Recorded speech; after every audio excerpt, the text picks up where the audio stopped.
কে হবেন পরবর্তী হেজবুল্লাহ প্রধান? 3 দশকের বেশি সময় ধরে লেবাননের সশস্ত্র সংগঠন হেজবুল্লাহর নেতৃত্ব দিয়ে আসছিলেন সাইদ হাসান নাসরুল্লাহ। শুক্রবার ইসরায়েলি হামলায় নাসরুল্লাহ নিহতের পর সংগঠনটির নেতৃত্ব সংকট দেখা দিয়েছে। তবে পরবর্তী নেতা কে হবেন তা নিয়ে চলছে জল্পনা কল্পনা।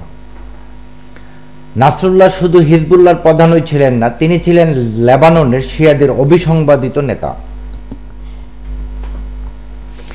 1992 সালে সংগঠনটির মহাসচিব হিসেবে নিযুক্ত হওয়ার পর থেকে হিজবুল্লাহ ও নাসরুল্লাহর নাম সবসময় একসঙ্গে উচ্চারণ করা হতো।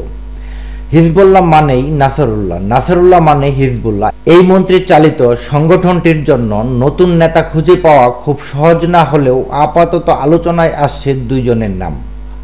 আল জাজিরার প্রতিবেদনে জানা যায় তারা হলেন হাশেম শাফিউদ্দিন ও নাইম কাশেম। হাশেম শাফিউদ্দিন হেজবুল্লাহর নির্বাহী কাউন্সিলর প্রধান।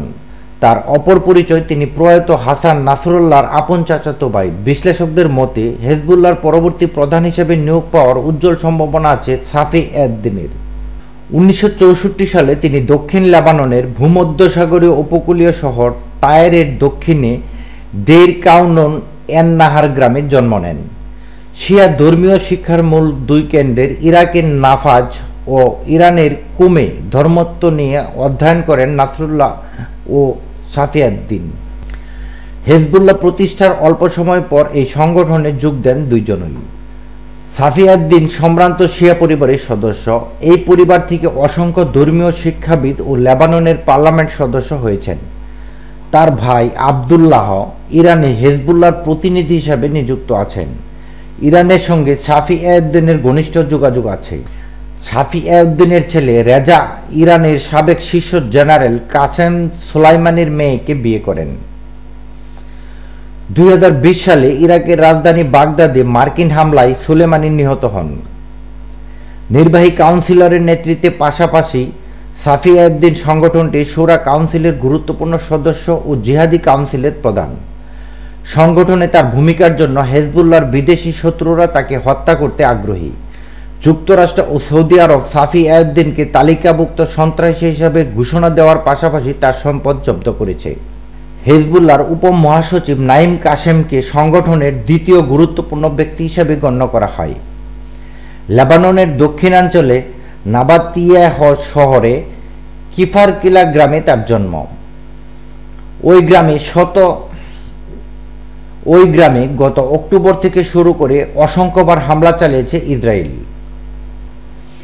শিয়া রাজনীতির সঙ্গে দীর্ঘদিন জড়িত নাইম কাশেম।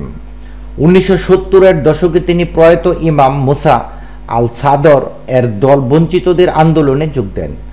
পরে দলটি লেবাননের শিয়া দল আমাল আন্দোলনের সঙ্গে যুক্ত হয়।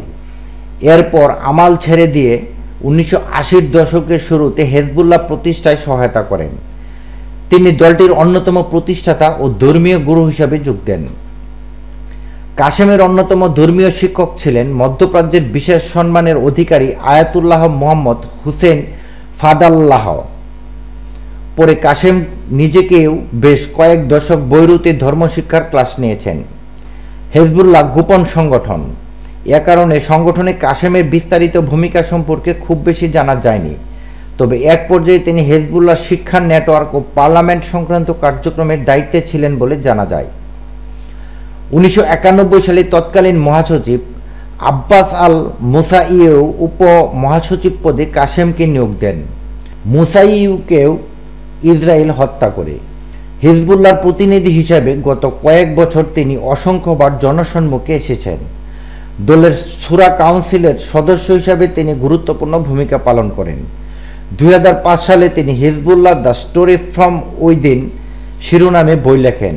এটি অনেক ভাষায় অনূদিত হয়েছে।